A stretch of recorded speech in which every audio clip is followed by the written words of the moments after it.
আসসালামু আলাইকুম। আসার মিনি কিচেনে সকল বন্ধুদের স্বাগত জানিয়ে শুরু করছি। আজকে আমি নিয়ে এসেছি 1 প্যাকেট ম্যাগি এবং 1 কাপ ময়দা দিয়ে খুবই মজাদার একটি নাস্তা রেসিপি। আর এই নাস্তাটা বিকেলের নাস্তায় কিংবা বাচ্চাদের টিফিনের জন্য কিন্তু ঝটপট করে বানিয়ে নিতে পারবেন। আর বাচ্চাদের এইভাবে টিফিনটা বানিয়ে দিলে খুবই মজা করে বাচ্চারা খেয়ে নেবে, একেবারে টিফিন বক্স ফাঁকা করে দেবে।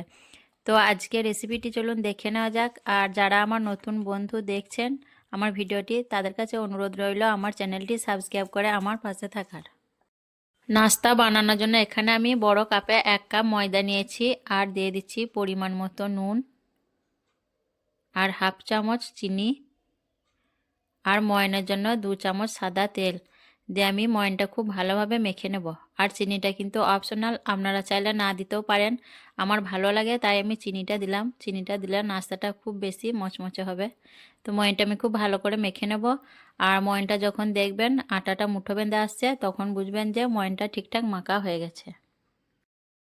ময়নটা ভালো করে মেখে নেওয়ার পর আমি 1 কাপ কুসুম গরম পানি নিয়েছি আর অল্প অল্প করে পানিটা দিয়ে আমি ময়দাটা মেখে নেব।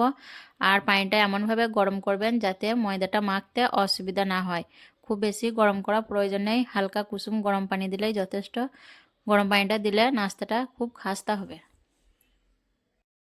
ময়দাটা খুব ভালো করে মেখে আমি ডোটা তৈরি করে নিয়েছি। আর এখন উপর থেকে কিছুটা সাদা তেল লাগিয়ে দিচ্ছি, দিয়ে ঢেকে দিয়ে আমি ময়দাটা রেস্টে রেখে দেবো। আর ততক্ষণে আমি পুরটা বানিয়ে নেব। পুর বানানোর জন্য আমি গ্যাসটা অন করে একটা কড়া বসিয়ে দিয়েছি আর দিয়ে দিচ্ছি পরিমাণ মতো সাদা তেল।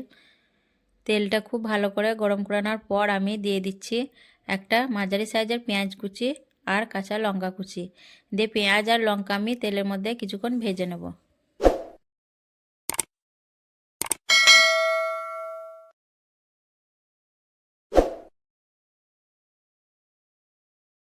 পেঁয়াজ আর লঙ্কা আমি কিছুক্ষণ ভেজে নেওয়ার পর দিয়ে দিচ্ছি একটা মাঝারি সাইজের টমেটো কুচি আর একটা ছোট সাইজের শসা কুচি।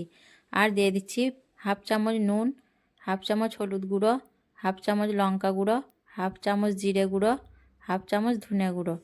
দিয়ে আমি সবজির সঙ্গে মশলাগুলো খুব ভালোভাবে কষিয়ে নেব। এখানে কিন্তু নিজেদের পছন্দ অনুযায়ী সবজি নিতে পারেন, আমার কাছে যেগুলো ছিল সেগুলোই দিয়েছি। মশলাগুলো আমি সবজির সঙ্গে খুব ভালো করে কষিয়ে নিলাম। এখন আমি দিয়ে দিচ্ছি ম্যাগির ম্যাজিক মশলা 1 প্যাকেট। মশলা দেওয়ার পর আবারও আমি কিছুক্ষণ ভালো করে কষিয়ে নেব।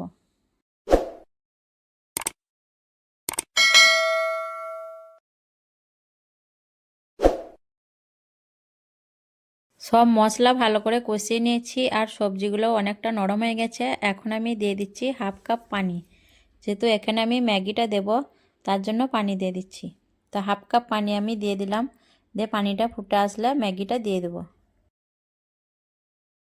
পানিটা ফুটে আসার পর এখানে আমি একটা ম্যাগি দিয়ে দিচ্ছি। আর এখানে আমি বড় প্যাকেটে পাওয়া যায় সেই ম্যাগি দিলাম। দিয়ে ম্যাগিটা আমি নাড়াচাড়া করে রান্না করে নেব যতক্ষণ অবধি ম্যাগিটা খুব ভালোভাবে সেদ্ধ হয়ে যাচ্ছে।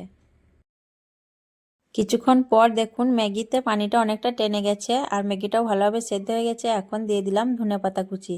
দিয়ে ধনেপাতা দেওয়ার পর একবার আমি নাড়াচাড়া করে ধনেপাতাটা মিশিয়ে নেব।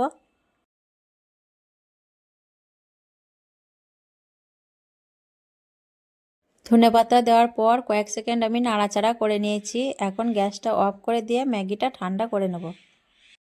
ময়দার ডোটা 15 মিনিট রেস্টে রাখার পর আমি ফিরে এলাম। দিয়ে ডোটা আরও একবার আমি ভালো করে মথে নেব। ডোটা মথে নিয়ে আমি লেচি কেটে নেব এর থেকে। লেচিগুলো কেটে নেওয়ার পর আমি হাত দিয়ে একটু লেচিগুলো গোল করে নেব।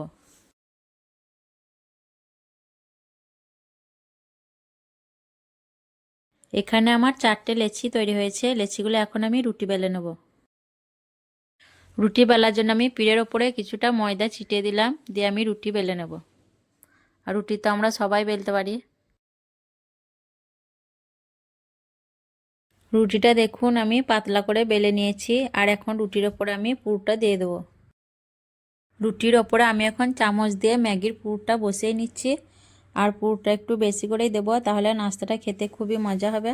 তো পুরটা বসিয়ে নেওয়ার পর দেখুন আমি রুটিটা চারি সাইডে পানি লাগিয়ে নিচ্ছি। তো এইভাবে করে পানি লাগিয়ে নিতে হবে। দিয়ে আমি এইভাবে ভাঁজ করে রুটিটা বসিয়ে দেবো। আর প্রত্যেকটা সাইড কিন্তু পানি লাগিয়ে এইভাবে ভাঁজগুলো দিয়ে দেবো। আপনারা ভালো করে দেখলেই বুঝতে পারবেন কিভাবে আমি কাজটা করছি। তো এইভাবেই করে নিতে হবে রুটিটা সিল। তো এইভাবে সিল করে নিলে ভাজার সময় ম্যাগিগুলো বেরিয়ে আসবে না, আর খুব ভালোভাবে ভাজাও হয়ে যাবে। দেখুন একটা নাস্তা আমার তৈরি হয়ে গেছে, আর এইভাবেই আমি সব নাস্তাগুলো তৈরি করব। আপনারাও কিন্তু খুব সহজে এইভাবে তৈরি করে নিতে পারবেন। তো আবারও একটা আমি তৈরি করে আপনাদের দেখিয়ে দিচ্ছি। আবারও আমি একটা নাস্তা বানিয়ে আপনাদের দেখিয়ে দিচ্ছি। আর নাস্তাগুলো বানানো কিন্তু খুবই সহজ, আপনারাও এভাবে বানিয়ে নিতে পারবেন। আর নাস্তাটা তৈরি করা যতটাই সহজ, খেতেও কিন্তু খুবই মজাদার হয়।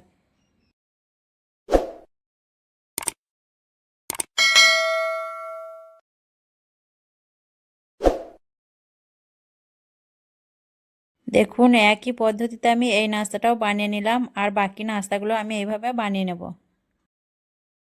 নাস্তাগুলো ভাজার জন্য আমি গ্যাসটা অন করে একটা তাওয়া বসিয়ে দিয়েছি, আর দিয়ে দিচ্ছি 1 চামচ সাদা তেল। এর থেকে বেশি তেল আমি দেব না, এই তেলের মধ্যেই সব নাস্তাগুলি ভেজে নেব। আপনারা চাইলে আরও বেশি তেল দিতে পারেন। তো তেলটা একটু ভালো করে গরম হওয়ার পর আমি একটা নাস্তা তেলের মধ্যে দিয়ে দেবো। তেলটা ভালো করে গরম করে নেওয়ার পর একটা নাস্তা আমি তার মধ্যে দিয়ে দিলাম। আর নাস্তাগুলো আমি লো ফ্লেমে ভাজবো, নইলে কিন্তু নাস্তার উপরটা হয়ে যাবে আর ভেতরে কাঁচা থেকে যাবে।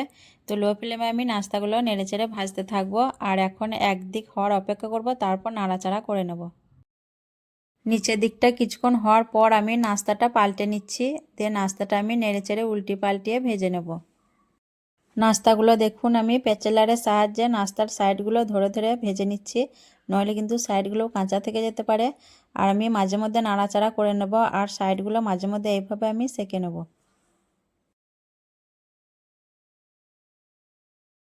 দেখুন একটা নাস্তা আমার ভাজা হয়ে গেছে, আর এখন এই নাস্তাটা আমি তুলে নিচ্ছি, আর বাকি নাস্তাগুলো একইভাবে ভেজে নেব।